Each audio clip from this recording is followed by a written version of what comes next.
Bienvenido a una conversación que tocará tu alma y desafiará lo que piensas sobre la otra vida. Hoy tenemos el placer de dar la bienvenida a Sean Tabit, un investigador incansable que ha profundizado de lleno en uno de los temas más fascinantes y controvertidos de nuestro tiempo, las experiencias cercanas a la muerte. ¿Alguna vez te has preguntado por qué estas historias son tan diferentes entre sí?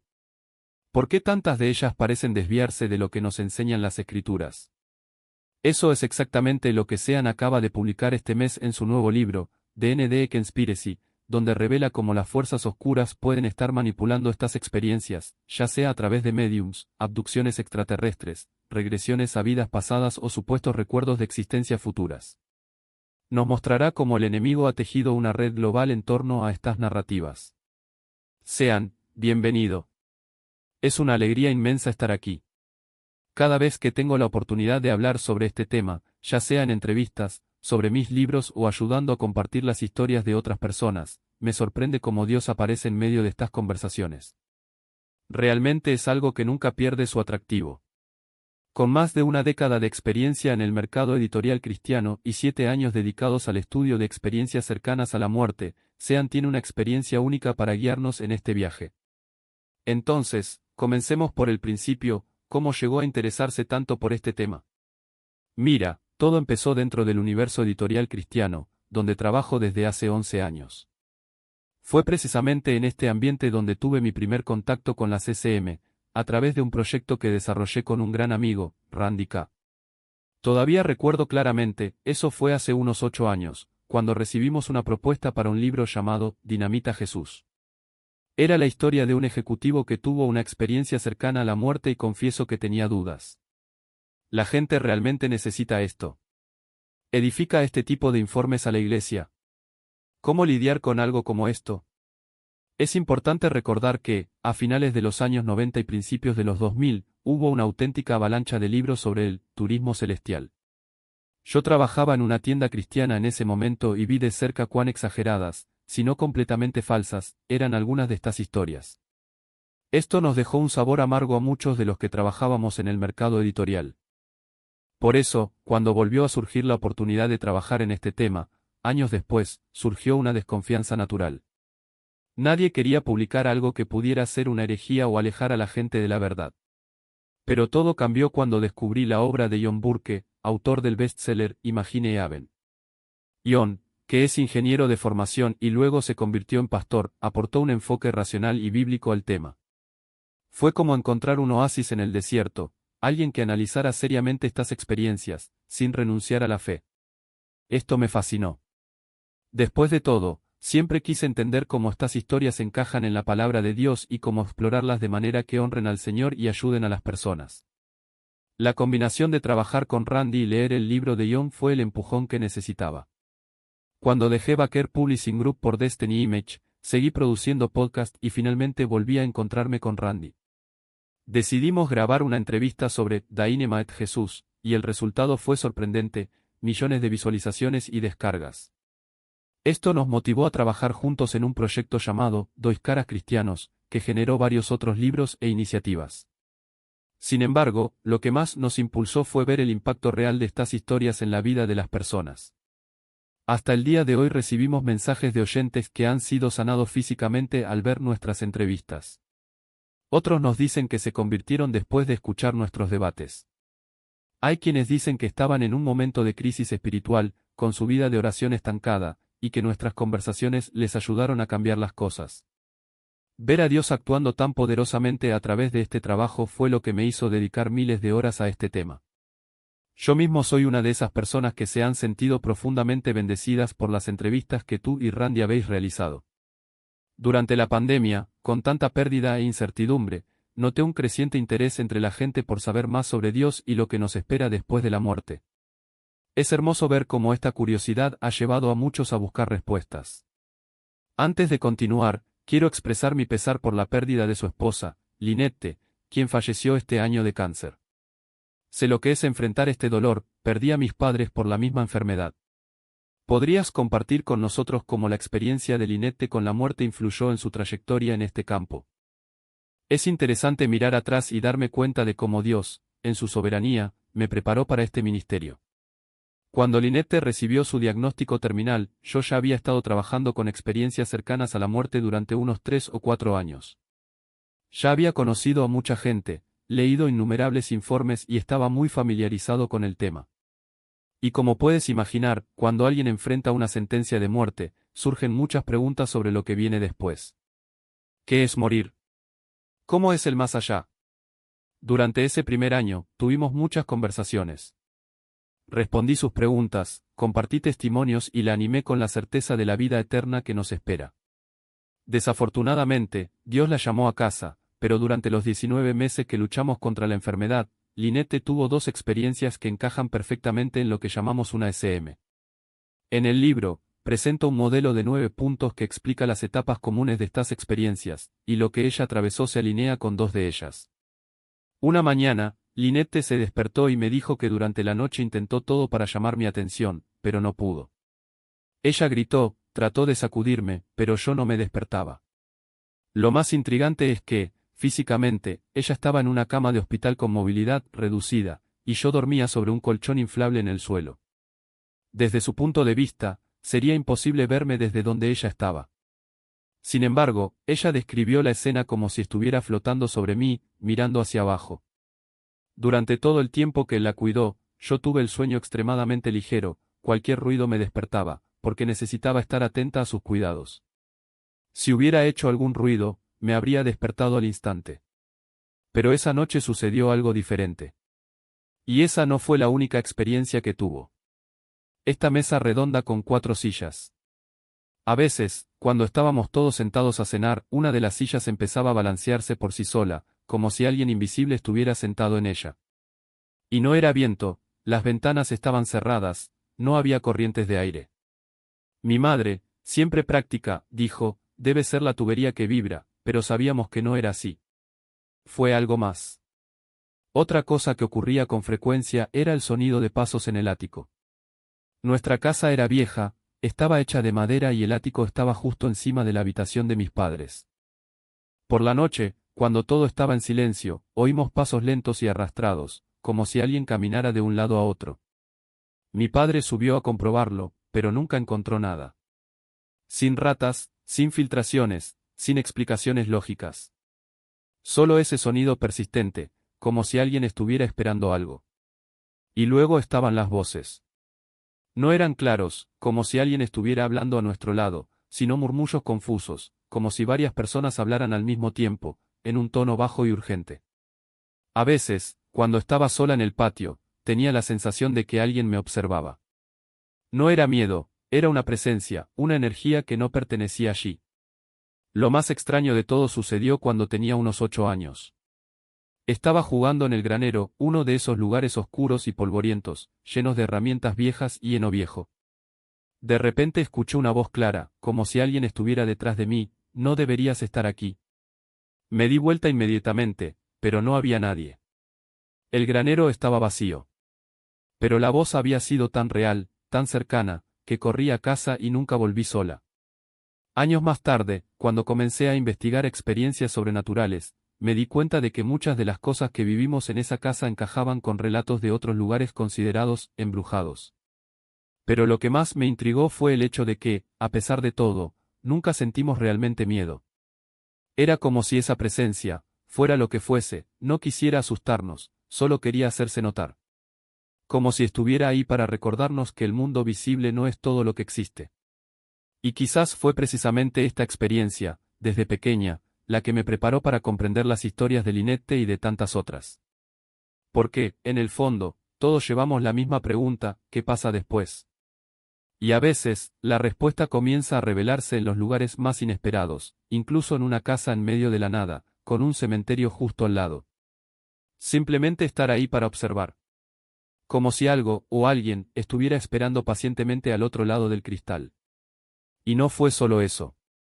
Todas las noches, después de cenar, las sillas se colocaban debajo de la mesa. Cada mañana, uno de ellos aparecía pegado a la ventana trasera, como si alguien hubiera pasado horas allí, mirando el patio. No fue aterrador, no al principio. Fue simplemente extraño. Un recordatorio silencioso de que no todo lo que sucede en una casa se explica por la rutina de quienes viven en ella. Pero hubo momentos en que lo extraño se volvió aterrador. Cuando era niño, me desperté 2 veces en mitad de la noche y vi algo que en ese momento llamaba fantasma. La primera vez, era una figura flotante, con colores que me recordaban a la máscara de Spider-Man, excepto que no tenía nada de heroico. Fue algo que le heló la sangre. Me cubrí con la sábana, y cuando me atreví a mirar nuevamente, ya no estaba. La segunda vez fue peor. Una presencia se paró en la puerta de mi habitación, con rostro amenazador, moviéndose de un lado a otro durante 15 largos minutos, hasta disiparse en el aire. En ese momento no tenía palabras para describirlo. Hoy, mirando hacia atrás, sé que no eran fantasmas. Eran demonios. Y esa casa, por alguna razón, estaba en las primeras etapas de una infestación demoníaca, un proceso lento, casi imperceptible, en el que las fuerzas oscuras buscan afianzarse, primero probando, luego aferrándose, hasta que alguien de la familia se convierte en el objetivo principal. No sé qué pasó en ese lugar antes que nosotros. No sé si allí murió alguien, si se cometió algún delito, si se puso una maldición. Lo único que sé es que cuando nos mudamos sentí un alivio que no pude explicar. Pero, ¿por qué contar esta historia? Porque ilustra algo que muchos de nosotros olvidamos: los niños son espiritualmente abiertos. Cuando son jóvenes, muchos ven más allá del velo del mundo físico. A los 5, 6, 7 años, esta capacidad comienza a cerrarse, ya sea porque la sociedad nos enseña a ignorar lo que no se puede probar o porque, de hecho, algo cambia dentro de nosotros. Y es precisamente en esta etapa cuando emergen los informes más intrigantes sobre recuerdos de vidas pasadas. ¿Has oído hablar de esto? Niños de entre 2 y 5 años que describen, con impresionante detalle, vidas que no vivieron. Hablan de personas que nunca han conocido, de lugares en los que nunca han estado. Y luego, alrededor de los 6 o 7 años, esos recuerdos desaparecen, como si nunca hubieran existido. Algunos ven esto como una prueba de la reencarnación. Veo algo más. Creo que estos niños, por estar tan cerca del mundo espiritual, son blancos fáciles para entidades que se disfrazan de guías o espíritus familiares. No recuerdan vidas pasadas, reciben información falsa, plantada por demonios que tienen un objetivo claro: socavar la verdad bíblica y alejar a la humanidad de la idea de un juicio único, una oportunidad única.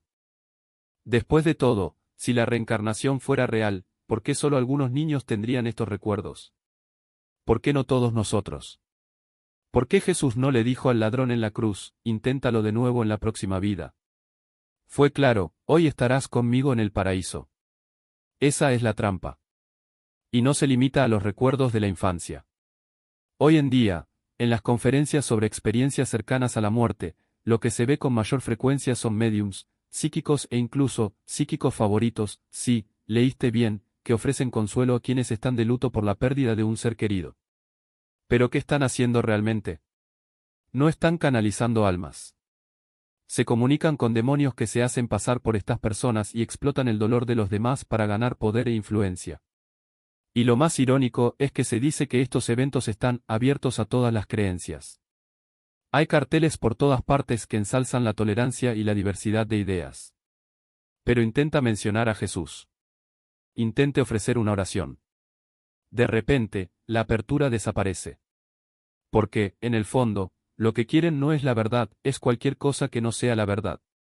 Todo lo que nos quite la vista de la cruz, del sacrificio, la única respuesta que realmente importa. Y es por eso que estas historias importan. Porque no son solo informes curiosos. Son señales.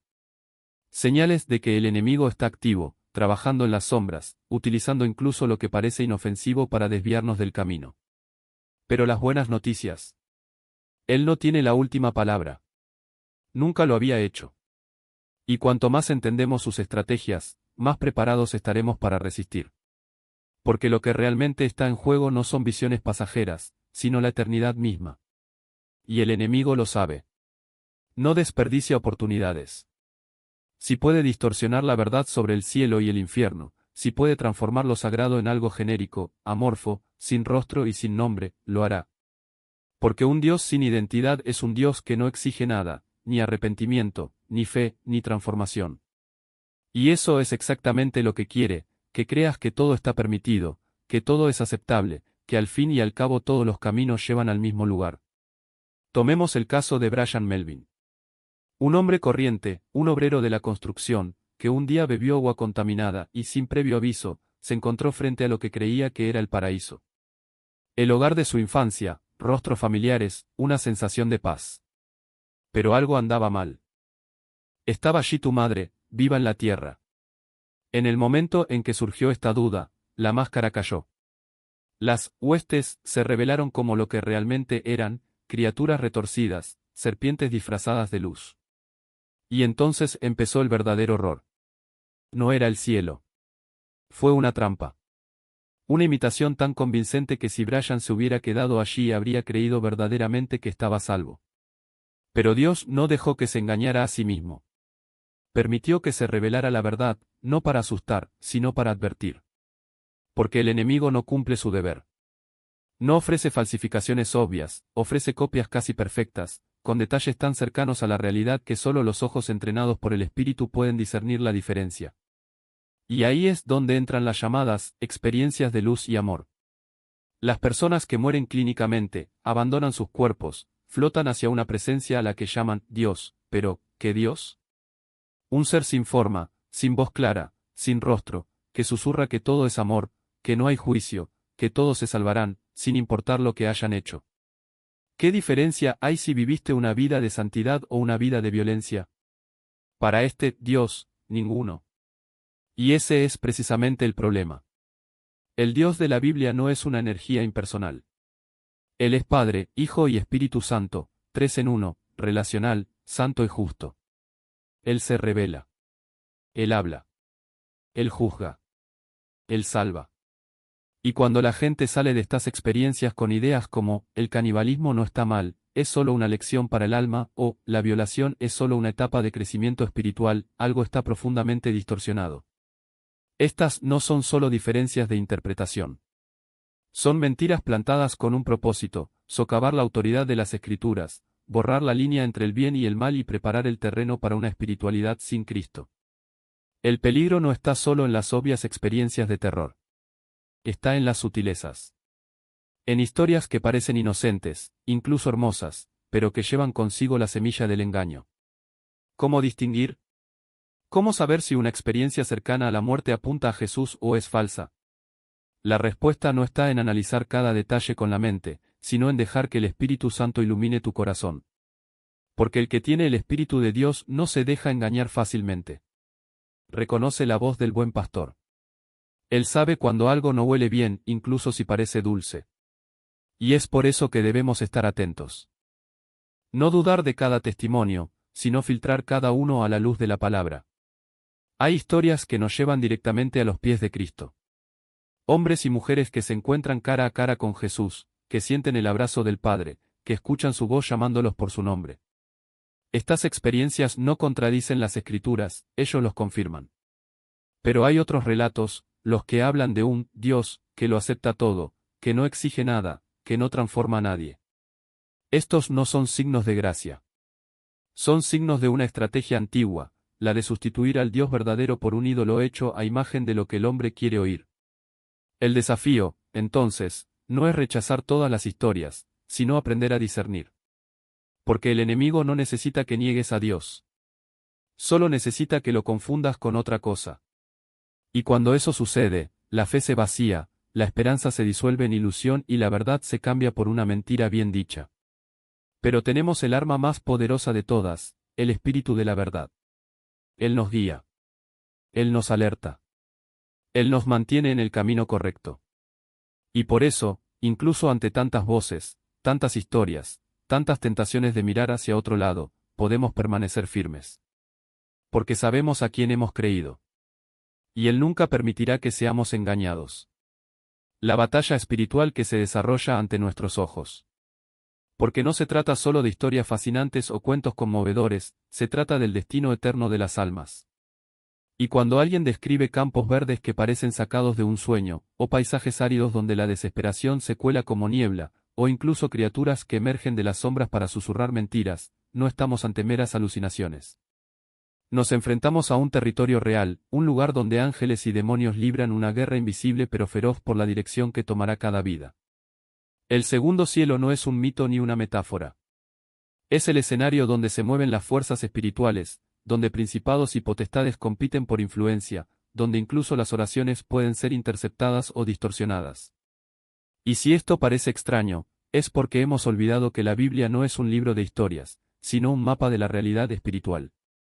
Cuando Job enfrentó sus pruebas, no era solo un hombre el que sufría solo, era un campo de batalla donde Satanás se presentó ante el consejo divino, exigiendo permiso para probarlo.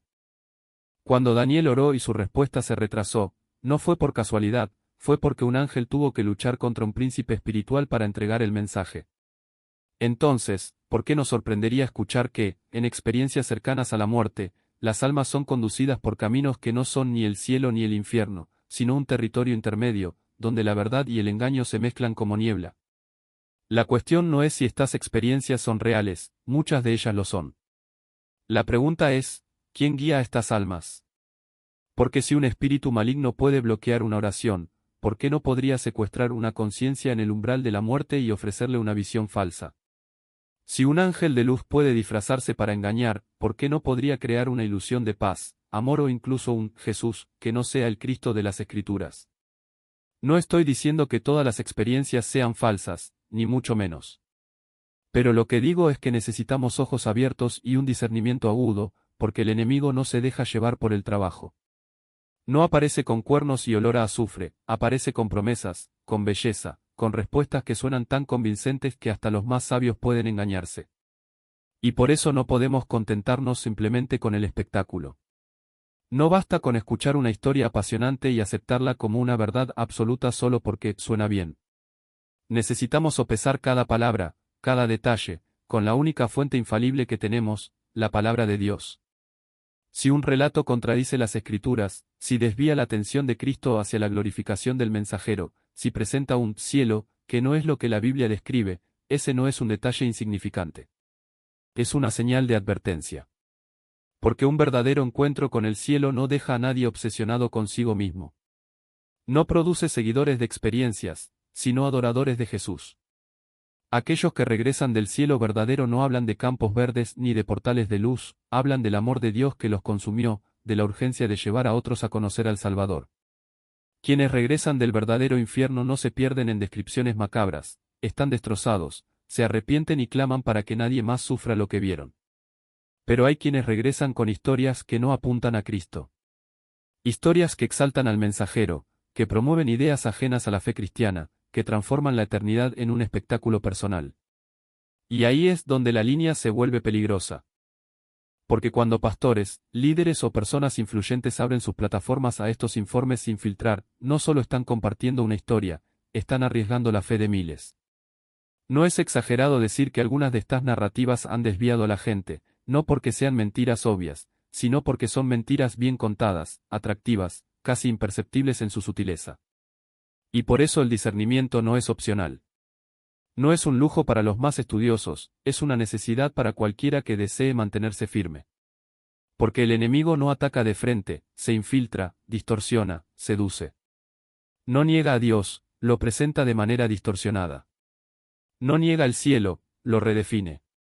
Y si no estamos anclados en la verdad inmutable de las Escrituras, si no estamos dispuestos a cuestionar, comparar y rechazar aquello que no se alinea con Cristo, entonces estaremos navegando en aguas traicioneras, donde incluso las olas más tranquilas pueden ocultar corrientes mortales. Pero hay esperanza. Porque, al fin y al cabo, no estamos a merced del engaño. Contamos con el Espíritu de la verdad, que nos guía, nos alerta y nos mantiene en el camino correcto. Tenemos la palabra de Dios, que es lámpara a nuestros pies y luz a nuestro camino.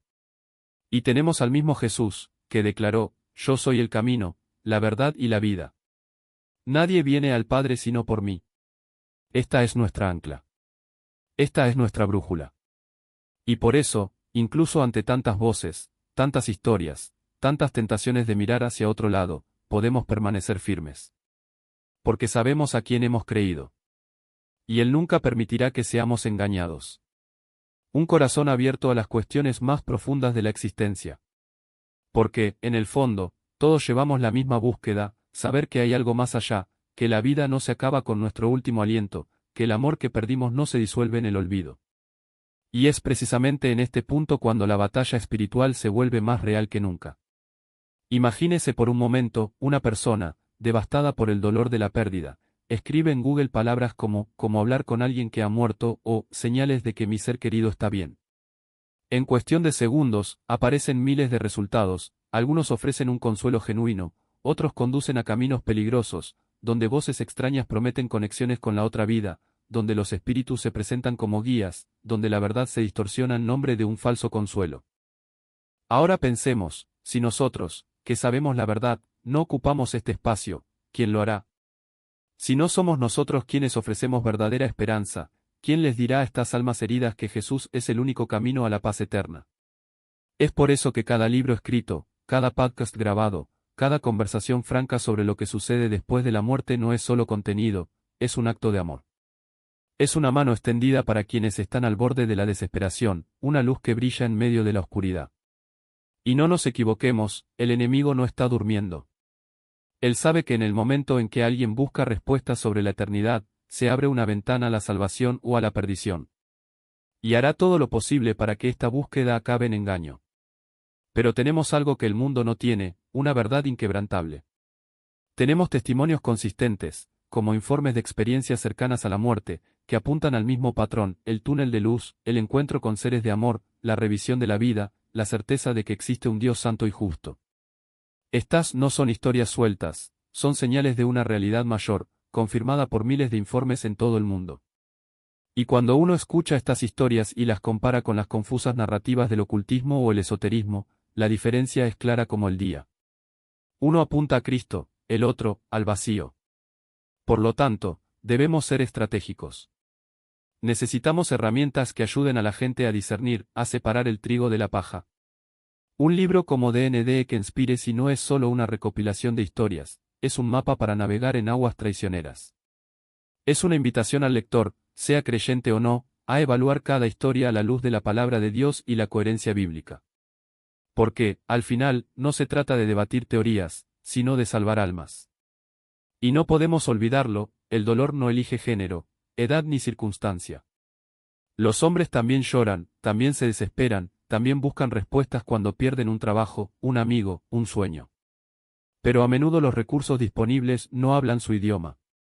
Es como si la sociedad dijera, este es el camino hacia la curación, pero solo si encajas en este molde. Y eso no es justo. Necesitamos voces que lleguen a todo tipo de duelo, a todas las formas de sufrimiento, porque cada vida importa. Cada historia merece ser escuchada y cada corazón merece encontrar esperanza. Vivimos en tiempos en los que las preguntas sobre la eternidad están más presentes que nunca. La gente quiere saber, ¿qué pasa después de la muerte? ¿Hay justicia? ¿Hay amor? ¿Hay reencuentro? Y tenemos las respuestas. No respuestas vagas, sino respuestas ancladas en la palabra, confirmadas por los testimonios, sostenidas por la fe. Entonces, ¿por qué no hablar más alto? ¿Por qué no ocupar cada espacio, cada plataforma, cada conversación, para señalar a aquel que venció la muerte? Porque, al final, no se trata solo de debatir experiencias cercanas a la muerte o discutir teorías espirituales. Se trata de vidas. Se trata de la eternidad. Se trata de alguien, en algún lugar, que hace clic en un vídeo o abre un libro y se encuentra, tal vez por primera vez, con la verdad que podría cambiarlo todo. ¿Y si ese alguien eres tú? ¿Qué pasa si esta verdad es lo que le faltaba a alguien que amas? El tiempo es corto. Las oportunidades son muchas. Y el llamado es claro, seamos ligeros. Seamos una voz. Seamos manos que guíen el hogar perdido. Porque, al fin y al cabo, no hay nada más importante que eso. Y esta hambre no es una coincidencia. El mundo tiene sed de respuestas que lleguen al alma, de algo que trascienda lo visible y explique lo inexplicable. Basta mirar las estanterías de las plataformas de streaming, llenas de series sobre experiencias cercanas a la muerte, cazadores de fantasmas, médiums y misterios del más allá. La gente busca conexión con lo espiritual, porque Dios nos creó de esta manera, con un vacío que solo Él puede llenar. Pero el peligro está ahí, esta búsqueda los lleva muchas veces por caminos tortuosos, donde la luz no es más que un reflejo distorsionado de la verdad. ¿Cuántas veces has empezado a ver un documental prometedor sobre lo sobrenatural, solo para verlo virar hacia lo oculto, rituales o mensajes que, en esencia, solo traen más confusión? El enemigo es un maestro en ofrecer imitaciones convincentes, en envolver el engaño con belleza y emoción. Y mientras el mundo se pierde en estas trampas, ¿quién se quedará con la verdad? ¿Quién iluminará esta oscuridad con la única luz que nunca se apaga? Por eso necesitamos estar ahí. No contaminarnos con lo oscuro, sino ser sal y luz en medio de las tinieblas. Ofrecer esperanza donde solo hay desesperación, señalar el camino cuando todo parece desesperado. Y lo más increíble es que nunca habíamos tenido tantas herramientas para hacer esto. Desde tu salón, tu oficina, con un móvil o un micrófono, podrás llegar al otro lado del mundo. El campo está listo para la cosecha y los trabajadores, aunque pocos, tienen en sus manos recursos que los apóstoles nunca soñaron tener. Tal vez estés pensando, pero no tengo experiencia. No soy un experto. ¿Quién soy yo para hablar de esto?